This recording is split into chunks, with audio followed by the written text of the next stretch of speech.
अरे मिस्त्री साहब, ये मसाला थोड़ा टाइट हो रहा है, इसको थोड़ा पतला बनाओ। जी भैया। और सबसे पहले प्लास्टर इस पिलर पे करना। जी भैया। ठीक है। अरे भैया, ये क्या कर रहे हो तुम? अरे आ गए आप लोग।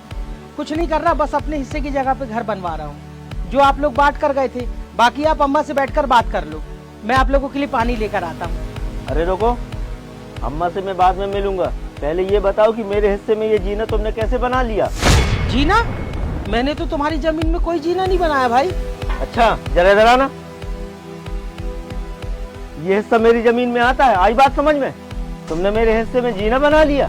वो तो अच्छा हुआ किसी ने मुझे वीडियो बनाकर भेज दी, वरना तुम तो सारी जमीन हड़प लेते। भैया आप बिल्कुल सही कह रहे हो, ये मुझे पहले से ही बेईमान लगता था। अरे तुम लोग क्यों आ गए यार? ये हम भाइयों के बीच का मामला है। जाओ अपना काम करो तुम लोग। भैया मैंने कहाँ बेईमानी की है? 1 इंच जमीन बता दूं अगर मैंने बेईमानी की हो तो तुम्हारा जूता और मेरा सिर होगा। और भैया फिर भी अगर आपको मेरी बात का यकीन नहीं हो रहा हो ना, तो वो बैठी है अम्मा से जाकर पूछ लो। अरे बुजुर्गों ने ही तो सारा काम खराब करा है। अरे हमारे बुजुर्ग ही अच्छे से जमीन बांट कर जाते ना, और कुछ कमा धमा कर जाते, तो ये दिन देखना ही नहीं पड़ता। वो तो अच्छा हुआ कि हम दोनों भाई शहर चले गए और अच्छा खासा पैसा कमा लिया और थोड़ा बहुत अमीर बन गए। अगर बाप दादाओं के चक्कर में रह जाते ना, तो इसी तरह गरीब रह जाते।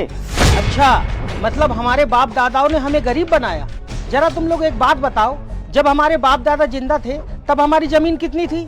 उस वक्त हमारी जमीन मतलब 600 गज का तो हमारा ये घर था। और खेतों की जमीन कितनी थी? भैया खेतों की जमीन 6 एकड़ की थी। हाँ सही कह रहे हो तुम, जिसमें से 2-2 एकड़ बेचकर तो तुम लोग शहर चले गए, और 2-2 गज की जमीन तुम लोगों ने घर की बेच दी। चलो जो हुआ सो हुआ, छोड़ो। तुम ये बताओ, जब हमारे बाप दादा जिंदा थे तब हमारे ऊपर कोई कर्ज था? नहीं, उस वक्त तो हमारे ऊपर कोई कर्जा नहीं था। और अब तुम दोनों के ऊपर कोई कर्जा है? हाँ, थोड़ा बहुत तो कर्जा है ही। शहर में घर बनाएंगे, 60 गज में मैंने बना लिया, 75 गज में इसने बना लिया, तो थोड़ा बहुत तो कर्जा होगा ही ना। चलो ये सब छोड़ो, तुम ये बताओ, जब हमारे बाप दादा जिंदा थे तब हमारी बहुत बड़ी हवेली थी, बहुत बड़ा घर था, हमारे चाचा ताऊ सब मिल बांट कर रहते थे, बहुत सारे मेहमान भी हमारे घर आते थे, मतलब खर्चा पानी भी बहुत ज्यादा होता था, और ना ही किसी की लड़ाई होती थी, सब एक साथ रहते थे। तो तुम लोग तो शहर में रहते हो, तुम लोगों के यहाँ तो मेहमान भी बहुत आते होंगे, खर्चा भी बहुत होता होगा। अरे कहाँ भैया, शहर में कहाँ कोई किसी से मतलब रखता है।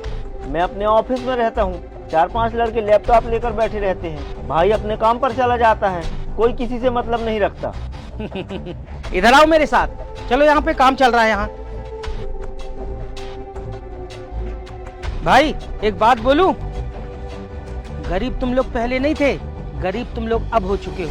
और सच बताऊं, गरीब तुम इतने हो चुके हो कि तुम्हारे सामने आज मैं भी अमीर हूँ। तुम भाइयों को ये लगता है कि तुमने शहर में 60-70 गज का घर बना लिया, बड़ा ऑफिस बना लिया, लैपटॉप चलाते हो, कंप्यूटर चलाते हो, तो मतलब तुम लोग अमीर बन गए। नहीं भाई, तुम लोग बहुत बड़ी गलतफहमी में जी रहे हो। अमीर नहीं, तुम लोग बहुत गरीब हो चुके हो। अमीर तो हम अपने बाप दादाओं की जमीनों में थे, जब हमारा बहुत बड़ा कुनबा था, ताऊ चाचा सब साथ में रहते थे, एक साथ खाते थे, एक साथ पीते थे, हजारों मेहमान आते थे हमारे घर। उस वक्त थे हम अमीर। अब तो हम बहुत गरीब हो चुके हैं मेरे भाई।